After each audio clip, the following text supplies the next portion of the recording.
നടി ആക്രമിച്ച കേസിൽ നിന്ന് കുറ്റവിമുക്തനായതിന് പിന്നാലെ അന്വേഷണ ഉദ്യോഗസ്ഥർക്കെതിരെ നിയമ നടപടി ആലോചിക്കുകയാണ് ദിലീപ്. തെറ്റായ പ്രോസിക്യൂഷൻ നടപടിയിൽ ഉദ്യോഗസ്ഥർക്കെതിരെ നടപടി ആവശ്യപ്പെട്ടാകും നിയമ നടപടി.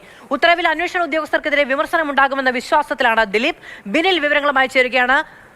ബിനിൽ, ഇന്നലെ പുറത്തുവന്ന ആദ്യ പ്രതികരണം മഞ്ജു വാര്യർക്കെതിരെ നടന്ന പരാമർശത്തിനൊപ്പം തന്നെ ഒരു ക്രിമിനൽ പോലീസ് സംഘം എന്നൊരു പരാമർശം ദിലീപിന്റെ ഭാഗത്തു നിന്നുണ്ടാകുന്നുണ്ട്. അഡ്വക്കേറ്റ് ബി രാമൻപിള്ളയുടെ ഭാഗത്തു നിന്ന് അതുമായി ബന്ധപ്പെട്ട സൂചനകൾ ഉണ്ടാകുന്നുണ്ട്. ഇന്നലെ രാത്രിയോടുകൂടി നിയമ നടപടിക്ക് എന്ന കാര്യത്തിൽ സ്ഥിരീകരണം ഉണ്ടാവുകയാണ്. എന്താണ് പ്ലാൻ?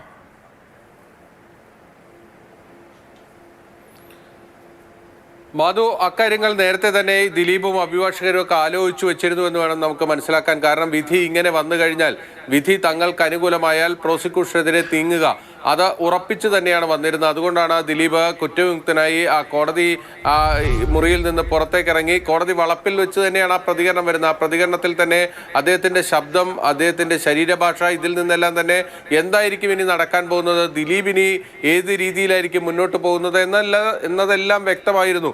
ആ രീതിയിലേക്ക് തന്നെ കാര്യങ്ങൾ കൊണ്ടുപോകാനാണ് ഇപ്പോൾ അവർ ആലോചിക്കുന്നത്. പക്ഷേ ഈ വിധി പ്രസ്താവത്തിൻ്റെ പൂർണ്ണരൂപം പുറത്തേക്ക് വരുന്നത് 12-ാം തീയതി ആയിരിക്കും. ആ 12-ാം തീയതി ആ വിധി പ്രസ്താവം ലഭിച്ചു കഴിയുമ്പോൾ അതിൽ ആ പ്രോസിക്യൂഷനെതിരെ കോടതി കണ്ടെത്തിയിരിക്കുന്ന കാര്യങ്ങൾ എന്തൊക്കെയെന്നത് ഏറ്റവും പ്രധാനമാണ്. ഇവിടെ ദിലീപിനെ സംബന്ധിച്ചിടത്തോളം ഇതിന്റെ പ്രോസിക്യൂഷനിടയിൽ വിചാരണയ്ക്കിടയിൽ പലതരത്തിലുള്ള ആരോപണങ്ങൾ ദിലീപ് മുന്നോട്ട് വെച്ചിട്ടുണ്ട്.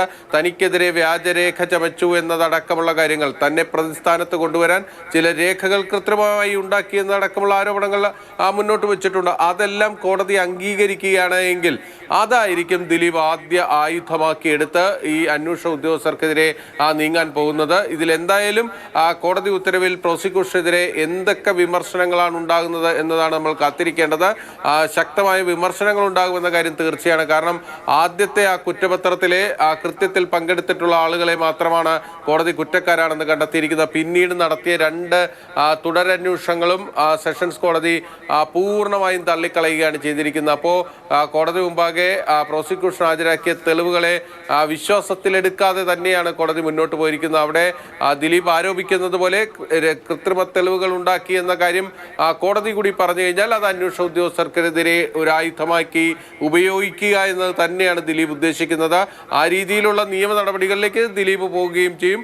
അങ്ങനെ പോയാൽ പ്രോസിക്യൂഷനോ അല്ലെങ്കിൽ അന്വേഷണ ഉദ്യോഗസ്ഥരും അതിനെ അവരും ഡിഫെൻഡ് ചെയ്യാൻ ഇറങ്ങും. എന്തായാലും ഈ കേസ് വിവരങ്ങൾ നൽകുന്നത്. എന്തായാലും പ്രോസിക്യൂഷനെതിരെ അന്വേഷണ ഉദ്യോഗസ്ഥർക്കൊക്കെ എതിരെ ഗൂഢാലോചന എന്ന കാര്യം ഉന്നയിച്ചുകൊണ്ട് നിയമ നടപടിയിലേക്ക് പോകാൻ ഒരുങ്ങുകയാണ് ദിലീപ് ക്യാമ്പ്. ഇതുമായി ബന്ധപ്പെട്ട അന്വേഷണ ഉദ്യോഗസ്ഥർക്കെതിരെയൊക്കെ പ്രോസിക്യൂഷനെതിരെയൊക്കെ പരാമർശം ഉണ്ടാകുമോ ഈ വിധിയിൽ എന്നുള്ളത് കാത്തിരിക്കുകയാണ് ഇപ്പോൾ.